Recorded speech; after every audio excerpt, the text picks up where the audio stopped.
I reviewed the Honda Transalp 750 last year when it first came to Canada, and even though I spent a week with it, I wanted more.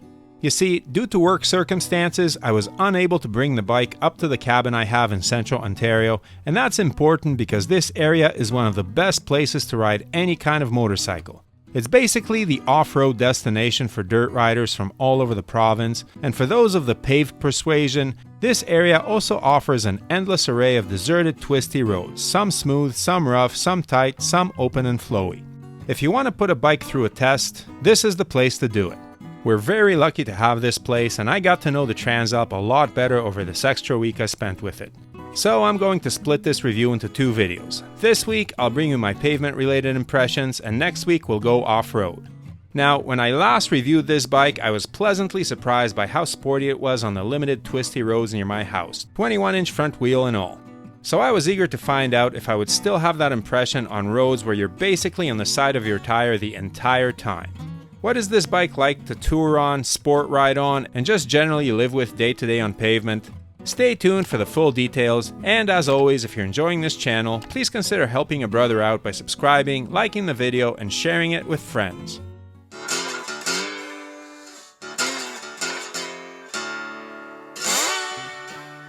For the full specs of this bike, check out last year's review in the top right corner. This video is more about pure riding dynamics, but I'll give you a quick refresher.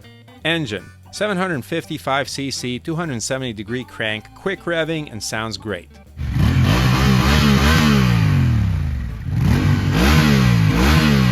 Honda advertised 90.5 horsepower and 55 pound-feet of torque, but US and Canadian bikes ended up being limited to 83 horsepower, probably with a rev limiter to help them pass noise regulations. I'm sure there's an aftermarket company offering a reflash of the ECU to get the bike level with Euro models, but it's a shame that North Americans have to jump through extra hoops to put the bike back where it should have been in the first place. Having said that, I found the power to be fine, as most riders most of the time won't be revving it to the moon anyways. It's not as powerful as the Africa Twin, which is considerably more expensive, but there's plenty there to keep up on any highway and tear up the twisties. I did find 6th gear to be very tall though, maybe an overdrive for the long haul, so a downshift or two are needed to make a quick pass. Since the engine is shared with the Hornet 750 naked bike, its character is revvy and fun, making the Transalp competitive with much more expensive bikes. The sound from this 270-degree parallel twin is awesome from the saddle, if a bit muted when heard from anywhere else around the motorcycle. A pipe on this thing would be a serious improvement. But did it hold up on the faster roads when the speeds really ramped up? Yep, up to about 160 km per hour or 100 miles per hour. It gets there fast, but beyond that, although it keeps pulling, the acceleration is not as dynamic. However, who is going to be trying to hit 200 plus km per hour on this thing? For riding the long sweepers at high speeds, this is way enough bike, not much slower than the 1084cc Africa Twin. And of course it has rider modes, Sport, Standard, Rain, Gravel, and User, which is a switchable mode and out of the factory seems to be set at maximum safety for off-road.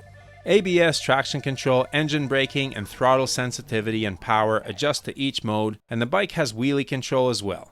So suffice it to say, I found the motor to be great, with the only real improvements I would suggest being an aftermarket pipe and ECU reflash to return the Transalp to its European 90 horsepower tuning. The other part of the riding experience is handling, and here Honda managed some magic. Usually, adventure motorcycles with 21-inch front wheels feel vague and tall on twisty roads. The Africa Twin is one of these, which is why Honda decided to put a 19-inch front wheel on its primarily road-going Africa Twin Adventure Sports touring model. Check out my review of that bike in the top right corner. But for some reason, the Transalp seems to buck the trend. This motorcycle carves corners very well, whether they're long sweepers or tight twists and turns. Maybe it's the shorter suspension, as the forks have 7.9 inches of travel while the shock has 7.5, but whatever it is, somehow the Transalp manages to carry a lot of speed into the corners and stay surprisingly composed on the side of its tires. In fact, the roads I was riding were mostly composed of curves of all shapes and lengths, and the bike just filled me with confidence. It handles like a sport touring motorcycle with a rather upright riding position and has simple suspension which doesn't have a lot of adjustment but is set up on the sporty side for an average sized guy like me at 180 pounds. The steering and transitions from side to side are quick and precise, and the lean angles plenty generous for some serious corner speeds.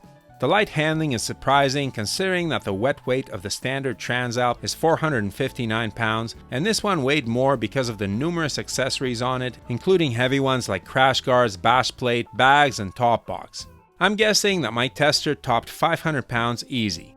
Yet when on the move, this motorcycle feels positively sprightly even with the bags mounted. But as good as the motor and handling are, there is more to a good sports tourer, so here are the rest of the details. Honda offers a ton of accessories from nicely integrated heated grips to fairing and windshield wind deflectors to handguards, quick shifter, and of course the bags and top box. These accessories are mostly reasonably priced except for the wind deflectors, which I found pricey but must admit did a great job.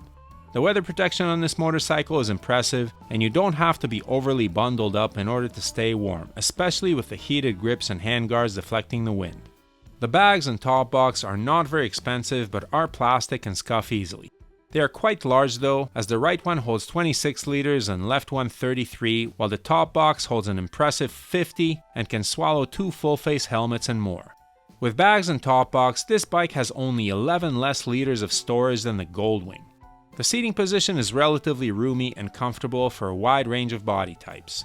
The 33.7-inch seat height was great for me at 6 feet or 182 centimeters tall, but at 5'7" or 170 centimeters, my wife Brooke found the seat tallish. The seat was decent for both rider and passenger, but like all stock seats, gets old after a few hours in the saddle. The Transalp is a good 2-up bike with plenty of room for the passenger and a nice backrest on the top box. Now what's missing here? No shaft drive, though that's not a surprise since most middleweight adventure bikes don't have that. No cruise control, that's most riders' biggest complaint. And finally, the tank is on the small side at 16.6 liters, which will get you 300 kilometers or 186 miles if you're not too throttle happy. So yes, other bikes have cruise control, but not in this price range. The Transalp costs $10,000 US or $13.5K Canadian, including $900 for destination and PDI, so let's say $12,600 Canadian MSRP. Given the current exchange rate, that's a slightly better deal in Canada than the US. Its main rivals, the Yamaha Tenere 700 and Suzuki V-Strom 800, which are both slightly more expensive by the way, don't have cruise control. More expensive bikes from BMW and Triumph do, but you're paying a big premium for those. There is one more negative I have to mention before I sign off, and that's the front brake. In my last review of this bike, I said that the brakes worked well and hold this motorcycle down fast. This time around, I was doing much higher speeds, and when you're absolutely ripping and you have to stop fast, these front brakes are not quite as impressive. They're axial, not radial, like the ones on the Africa Twin Adventure Sports, and they felt a bit squishy in extreme situations. This is not something you will notice at lower speeds, but if you have to brake hard from 140 km per hour or 90 miles per hour plus, you'll want more power. Having said that, this is not a track bike and most owners will never experience this. The bike is built to a price point, so race level brakes were not included. If you're going to ride like you're at a track day, some steel braided lines should solve the problem.